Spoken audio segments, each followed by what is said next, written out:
श्री कृष्ण जी ने बताए 3 तरीके जिससे आप किसी की भी मन की बातों को आसानी से जान सकते हैं। आइए जानते हैं एक पौराणिक कथा के माध्यम से। श्री कृष्ण जी कहते हैं कि किसी के भी मन की बातें जानने के लिए 3 तरीके होते हैं, लेकिन इन तीनों तरीकों को समझना अति आवश्यक है। यदि आप इन तीनों तरीकों को समझ लेते हैं तो आप किसी के भी मन की बातें बड़ी ही आसानी से जान सकते हैं, समझ सकते हैं। तो चलिए इसे एक कहानी के माध्यम से समझते हैं कि किस तरह से आप दूसरों की मन की बातें जान सकते हैं, समझ सकते हैं। बहुत समय पहले की बात है। एक छोटा सा गांव था। उस गांव में 2 भाई रहा करते थे। बड़ा भाई अंधा था, इसलिए हमेशा घर पर ही बैठा रहता था और छोटा भाई खेती किया करता था। लेकिन खेतों में अधिक जानवर आने से पूरी फसलें नष्ट हो जाती थी, जिस कारण छोटा भाई बहुत परेशान हो चुका था। तभी उसे एक तरकीब सूझी। एक दिन उसने सोचा, खेतों में से इन जानवरों को भगाने के लिए क्यों ना मैं अपने बड़े भाई की मदद लूं। वैसे भी बड़े भैया अंधे हैं। अगर वह खेत में बैठे रहेंगे और जानवरों की आहट आने पर उन्हें जोर से चिल्लाकर भगा सकते हैं, जिससे हमारे फसलें भी बच सकती हैं। इसीलिए उन्हें खेत में बिठा देता हूँ। यह सोच विचार करने के बाद उसने अपने खेत में एक छोटी सी झोपड़ी तैयार की और अपने अंधे भाई को उसे खेत में बैठा दिया और उनसे कहा, भैया यदि कोई जानवर की आहट आपको सुनाई दे तो आप जोर जोर से चिल्लाना।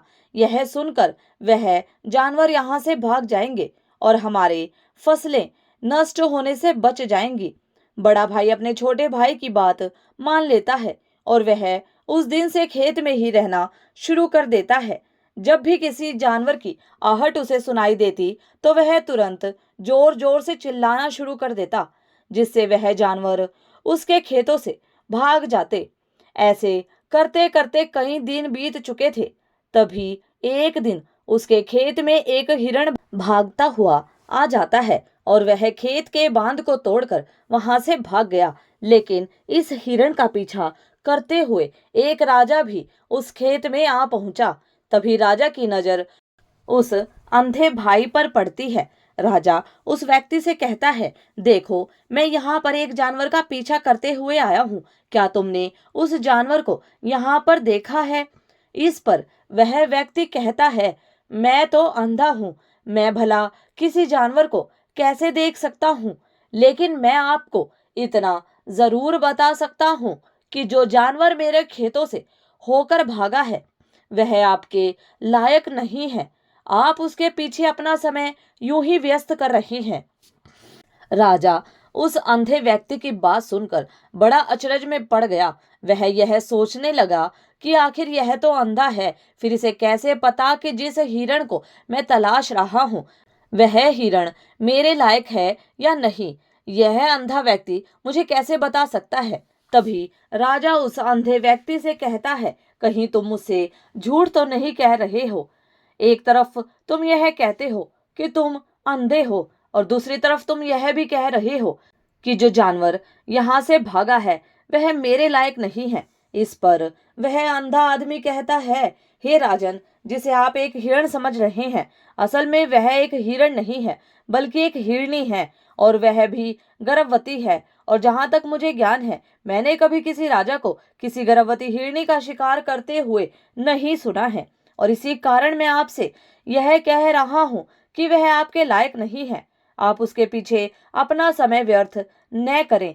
यह सुनकर राजा और भी अचरज में पड़ गया कि आखिर यह अंधा व्यक्ति यह कैसे जान सकता है कि वह हिरनी है और गर्भवती है।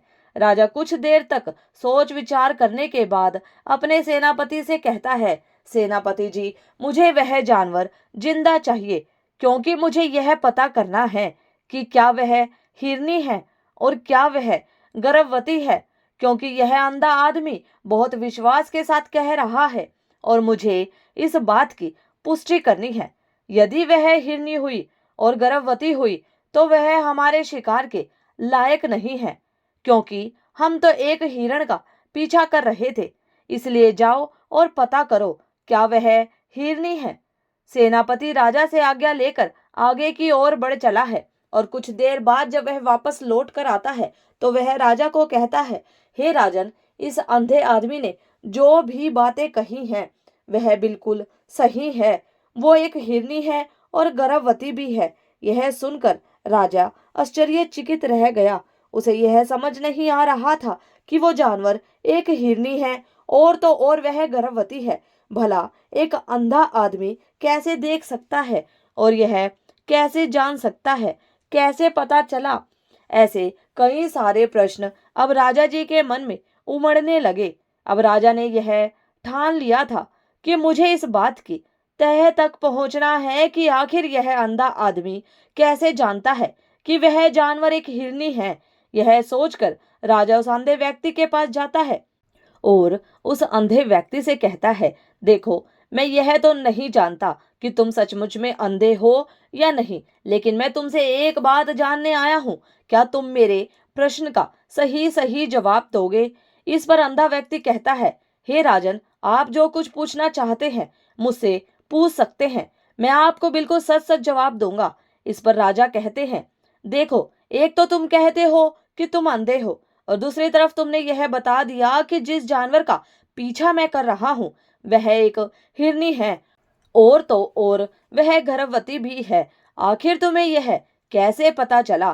तुम्हारे खेत में और भी तो जानवर आते होंगे, और भी तो जानवर यहाँ से गुजरते होंगे, फिर तुमने अंदाजा लगाया कैसे?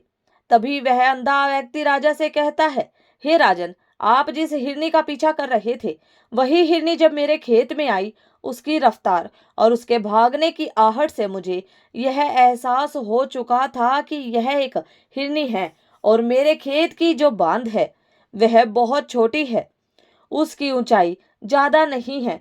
यदि कोई हिरण होता तो उस बांध को बड़ी आसानी से लांघ जाता, लेकिन वह हिरनी इस बांध को तोड़कर भागी है, और यदि वह इस बांध को छलांग लगाकर पार करने का प्रयास करती तो उसके बच्चे को खतरा होता, और इसी बात से मैंने यह पता लगा लिया कि वह गर्भवती है। इसी कारण वह ज्यादा ऊंची छलांग न लगाकर मेरे खेत की बांध को तोड़ते हुए भाग गई। इस पर राजा के मन में एक और प्रश्न उठा। राजा ने कहा, किंतु तुम्हें कैसे पता चला कि वह एक हिरनी है? और भी तो जानवर यहाँ पर आ सकते हैं। इस पर वह अंधा व्यक्ति कहता है कि राजन, मैं पूरा दिन सुबह शाम यहीं पर बैठा रहता हूँ, और मेरी सुनने की शक्ति बहुत तेज है, और मैं यह जान जाता हूँ कि कौन सा जानवर मेरे खेत में आया है, और उसी के आधार पर मैं जोर जोर से चिल्लाता हूँ ताकि वह मेरे खेत से भाग जाए और मेरे खेत की फसलों को नष्ट न कर पाए। राजा उस अंधे आदमी का यह जवाब सुनकर पूरी तरह से संतुष्ट हो चुका था। वह मन ही मन यह सोच रहा था कि आदमी भले ही अंधा हो, लेकिन यह तो बहुत बड़ा ज्ञानी मालूम पड़ता है। इस आदमी से कुछ न कुछ तो काम निकलवाना ही चाहिए। यह विचार लिए हुए राजा वहां से वापस अपने महल की ओर लौट जाता है। राजमहल पहुंचते ही राजा उस अंधे व्यक्ति को अपने राजमहल में बुलाता है और उस अंधे व्यक्ति से कहता है, आप तो बड़े ज्ञानी व्यक्ति हैं, आपको किसी भी बात का पता बड़े ही आसानी से चल जाता है।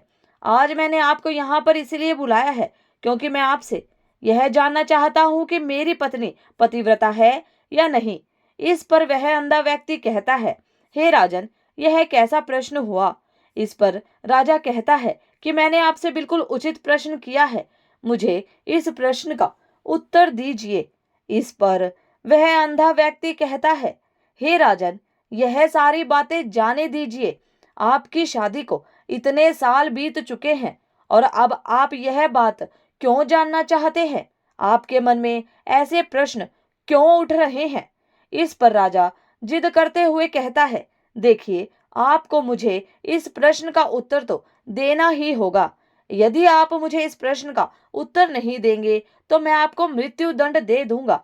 राजा के मुख से यह बात सुनकर वह अंधा व्यक्ति कहता है, हे राजन, यदि आप इस प्रश्न का उत्तर चाहते हैं तो उसके लिए आपको मेरा एक काम करना होगा। राजा कहता है, बोलो, मुझे क्या करना होगा? इस पर व्यक्ति कहता है कि इसके लिए आपकी पत्नी को मेरे साथ कमरे में अकेला छोड़ना होगा, उस अंधे व्यक्ति की यह बात सुनकर राजा पहले तो बहुत क्रोधित हो जाता है, लेकिन फिर कुछ सोच विचार करने के बाद वह उस व्यक्ति की बात मान लेता है और सेनापति जी को कहता है कि इस व्यक्ति को और मेरी पत्नी को एक कमरे में कुछ देर के लिए अकेला छोड़ दें। सेनापति बिल्कुल वैसा ही करता है। अब राजा की पत्नी और अंधा आदमी एक कमरे में बंद हो चुके होते हैं। तभी वह अंधा आदमी राजा की पत्नी से कहता है, मुझे आपको छूना है। इस बात पर रानी अत्यधिक क्रोधित हो जाती है और उस अंधे आदमी को वह पकड़ पकड़ कर पीटने लगती है, कभी हाथों से तो कभी लातों से तो कभी पटक पटक के। इस तरह से उन्होंने उस अंधे आदमी की खूब पिटाई की। उसके बाद किसी तरह से वह अंधा आदमी अपनी जान बचाकर वहां से भाग निकलता है और वह राजा के पास पहुंचता है और वह राजा से कहता है, राजन, आपकी पत्नी पतिव्रता नहीं है। यह बात सुनकर राजा अत्यधिक क्रोधित होता है और राजा अपनी तलवार निकालकर सीधा अपनी पत्नी की ओर जाता है और क्रोधित होकर वह अपनी रानी से कहता है कि रानी जी, आज मैं जो भी सवाल आपसे करने वाला हूँ उसका मुझे सच सच जवाब दीजिएगा, और यदि आपने एक शब्द भी झूठ कहा तो मैं आपका अभी के अभी सर धड़ से अलग कर दूंगा। तभी आगे राजा कहता है, मुझे बताइए, क्या आप पतिव्रता हैं या नहीं? इस पर रानी कहती है, हे राजन, आप भले ही मुझे जान से मरवा दीजिए, लेकिन मैं पतिव्रता नहीं हूँ। राजा यह बात सुनकर बहुत खुश हुआ, क्योंकि उस अंधे आदमी ने जो भी कहा था वह बिल्कुल सच था। यह बात सुनकर तुरंत ही राजा उस आदमी के पास पहुंचता है और आकर उस अंधे आदमी से कहता है, तुम्हें कैसे पता चला कि मेरी पत्नी पतिव्रता नहीं है? इस पर वह आदमी कहता है, राजन, बड़ी सीधी सी बात है। मैंने तो आपकी पत्नी से बस इतना ही कहा था कि मुझे आपको छूना है, और इस बात पर वह इतना क्रोधित हो उठी कि उन्होंने गुस्से में आकर मुझे लात घूंसे से पीटना शुरू कर दिया। और भला कोई औरत किसी और मर्द को कैसे छू सकती है? लेकिन उन्होंने ना आव देखा ना ताव, बस लात गुस्से से मुझ पर बरसाने शुरू कर दिए। वह भी तो एक छूना ही हुआ, और एक पतिव्रता नारी कभी भी पराये मर्द को नहीं छूती। जब मैंने उसे छूने के लिए कहा तो उस वक्त वो मुझे मना भी कर सकती थी, लेकिन उन्होंने तो मुझे पीटना शुरू कर दिया और देखते ही देखते उन्होंने मेरे पूरे शरीर को छू लिया। अब आप ही बताइए, ऐसी स्त्री भला पतिव्रता कैसे हो सकती है? इस पर राजा कहता है, तुम तो बड़े ज्ञानी मालूम पड़ते हो। अच्छा ठीक है, चलो तुम मेरे एक प्रश्न का और जवाब दो। यदि तुमने मुझे इस प्रश्न का सही जवाब दे दिया तो मैं तुम्हें यहाँ से जाने दूंगा। आगे राजा उस अंधे आदमी से कहता है कि तुम मुझे यह बताओ कि क्या मैं सच में अपने पिताजी का ही बेटा हूँ या फिर किसी और का? इस पर वह अंधा आदमी कहता है कि हे राजन, इस बात से आपको क्या लेना देना है? आप किसी की भी औलाद हो, आखिर आप हैं तो इस राज्य के राजा, इसलिए इस प्रश्न को जाने दीजिए। लेकिन राजा कहता है कि नहीं, मुझे इस प्रश्न का सही सही जवाब चाहिए, अन्यथा यह प्रश्न मुझे हमेशा परेशान करता रहेगा। इसीलिए मैं इसका सही सही जवाब जानना चाहता हूँ। यदि तुम इसका सही सही जवाब दे देते हो तो तुम यहाँ से जा सकते हो, मैं तुम्हें नहीं रोकूंगा। इस पर वह अंधा आदमी कहता है, हे राजन, इसके लिए तो मुझे आपकी माँ के पास भी जाने की कोई आवश्यकता नहीं है। मैं आपको अभी अभी यह बता सकता हूँ कि आप किसकी औलाद हैं, लेकिन उससे पहले मैं चाहता हूँ कि आप मुझे यह वादा करें कि आप मुझ पर क्रोध नहीं करेंगे। राजा ने कहा, मैं तुमसे वादा करता हूँ, मैं तुम पर क्रोध नहीं करूंगा। इसके बाद वह अंधा आदमी राजा से कहता है, हे राजन, आप हैं तो अपने पिता के ही पुत्र, लेकिन आप पर एक कंजूस सेठ की छाया पड़ी हुई है। यह सुनकर राजा बहुत क्रोधित हो उठा और वह तुरंत तलवार निकालकर अपनी माँ के पास जा पहुंचा। वह वहां पर पहुंचने के बाद अपनी माँ से कहता है, माँ, मुझे सच सच बताइए, क्या मैं अपने ही पिता का पुत्र हूँ या नहीं? यदि आपने मुझे सही सही नहीं बताया तो मैं यहीं पर अपने प्राण त्याग दूंगा। मुझे बताओ, क्या सच है? इस पर उस राजा की माँ कहती है, बेटा, तू है तो अपने पिता का पुत्र, लेकिन तुम्हारे ऊपर एक कंजूस सेठ की छाया पड़ी हुई है। जब मैं एक बार नहाने के बाद अपना मुंह आईने में देख रही थी, तभी उस कांच के पीछे मुझे कंजूस सेठ नजर आता है और उसी की छाया तुम पर पड़ चुकी है। यह सुनकर राजा बहुत खुश हो जाता है और वह तुरंत भागकर वापस उस अंधे आदमी के पास पहुंचता है और वह अंधे आदमी से कहता है, तुम्हें यह कैसे पता चला कि मुझ पर एक कंजूस सेठ की छाया पड़ी हुई है? इस पर वह आदमी कहता है, राजन, आपने मुझसे कई सारे सवाल पूछे जिनका जवाब मैंने आपको सही सही दिया है।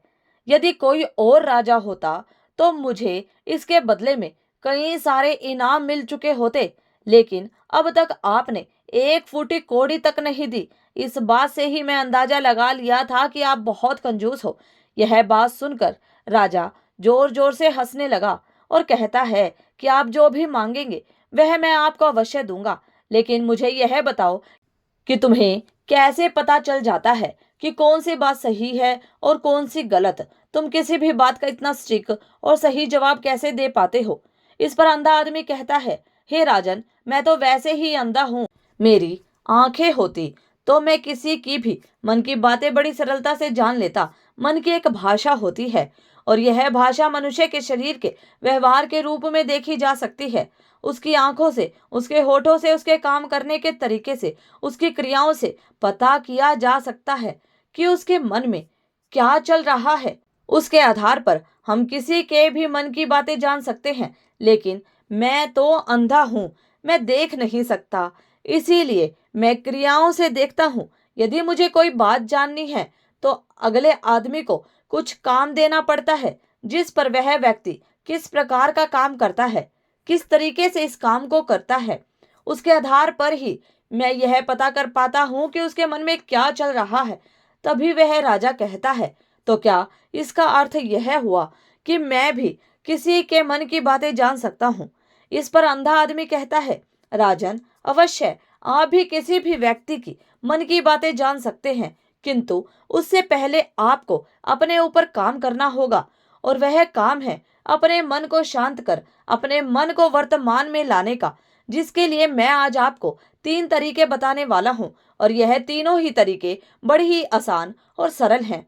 किंतु हे राजन, उससे पहले आपको एक काम करना होगा, अपने मन को एकाग्र करना होगा। जब हम अपने मन को एकाग्र करते हैं, अपने मन को वर्तमान में लाते हैं, तो हम दूसरे के मन की बातें जान सकते हैं, क्योंकि वह आदमी मन भी अपने मन में वर्तमान में ही सोच रहा है और हमें भी मन को वर्तमान में ही लाना होगा, तभी हम उसके मन की बातें जान सकते हैं। तो यदि हम अतीत में हुई दुर्घटनाओं के बारे में सोच रहे हैं, तो वह जो अगला आदमी वर्तमान में सोच रहा है, वर्तमान में अपने मन में बातें कर रहा है, वह हम कैसे जान पाएंगे? क्योंकि हम तो अतीत की घटनाओं में डूबे हुए हैं। इसीलिए किसी के भी मन की बात जानने के लिए सबसे पहले हमें हमारे मन को एकाग्र करना होगा, उसे वर्तमान में लाना होगा। आगे वह व्यक्ति राजा से कहता है, हे राजन, जो 3 तरीके मैं आपको बताने वाला हूँ, इन 3 तरीकों से बड़ी आसानी से किसी के भी मन की बातें जानी जा सकती हैं। उसके बाद वह अंधा आदमी राजा से कहता है, हे राजन, सबसे पहला तरीका है वह है आंखों पर ध्यान देना। किसी व्यक्ति से बात करते वक्त उसकी आंखों में देखना, उसकी आंखों पर ध्यान देना जो सबसे ज्यादा जरूरी है, क्योंकि आंखें बोलती नहीं पर बहुत कुछ कह जाती हैं। यदि हम किसी व्यक्ति की आंखों के इशारों को समझना सीख जाएं, हम यह जान पाएंगे कि व्यक्ति के दिमाग में क्या चल रहा है, वह क्या सोच रहा है और अभी वह क्या करने वाला है। मेरे पास आंखें नहीं, लेकिन मैंने अपने गुरु से यह विद्या सीखी है, क्योंकि बहुत सालों पहले मेरे पास आंखें थी और मैं उस वक्त लोगों के मन की बातें केवल उनकी आंखों से ही जान लेता था।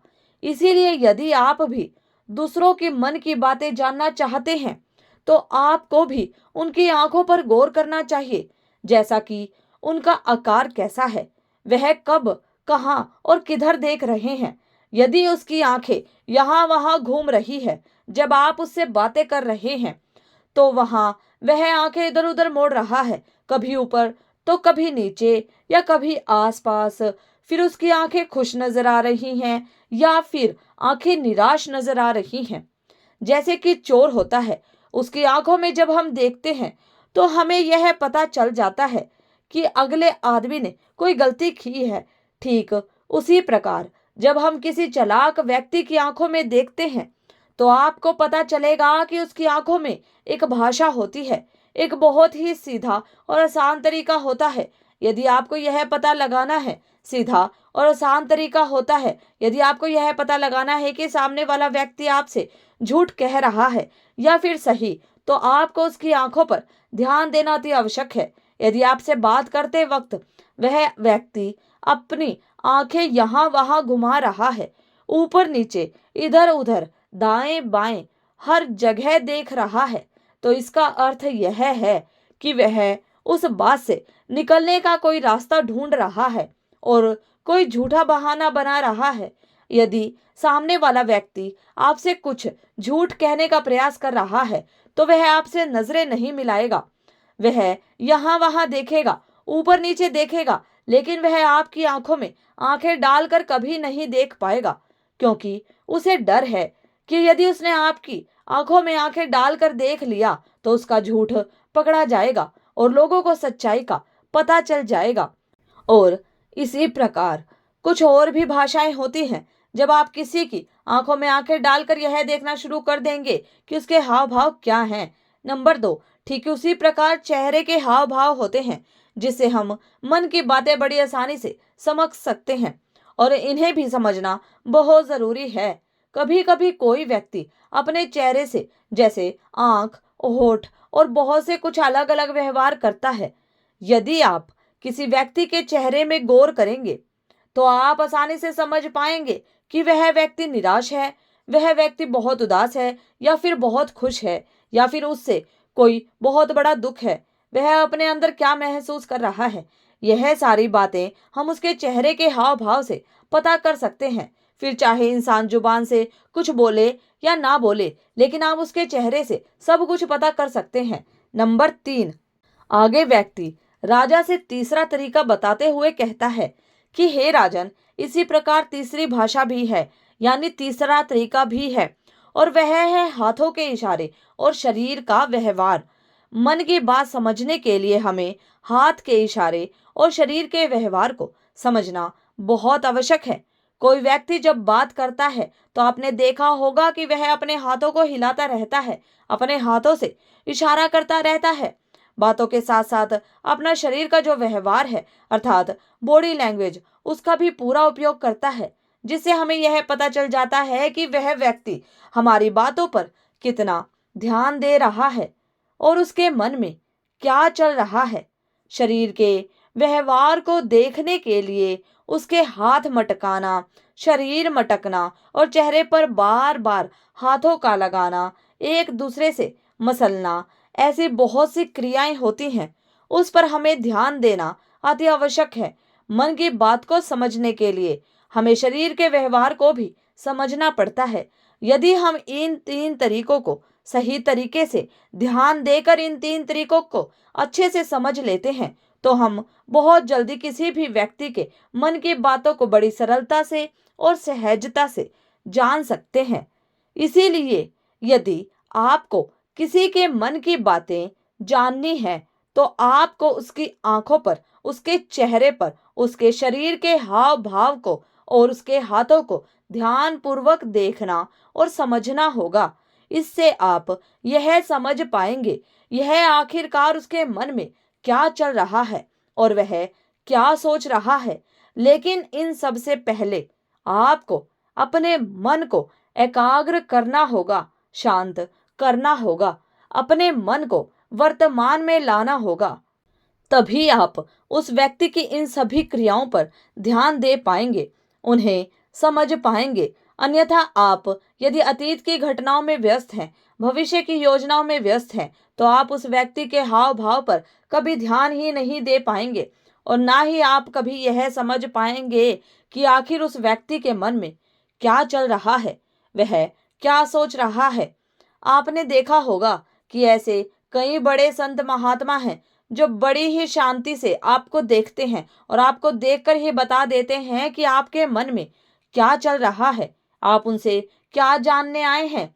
और इसका सबसे बड़ा प्रमुख कारण यही है कि वह आपको पढ़ सकते हैं, आपको समझ सकते हैं, आपकी मन की बातें जान सकते हैं, क्योंकि उनका मन एकाग्र है, शांत है। यही कारण है कि वह आपके मन की बातें बड़ी सरलता से समझ जाते हैं। तो भक्तों, आपको हमारी यह कथा पसंद आई हो तो वीडियो को लाइक, शेयर, सब्सक्राइब करें। धन्यवाद।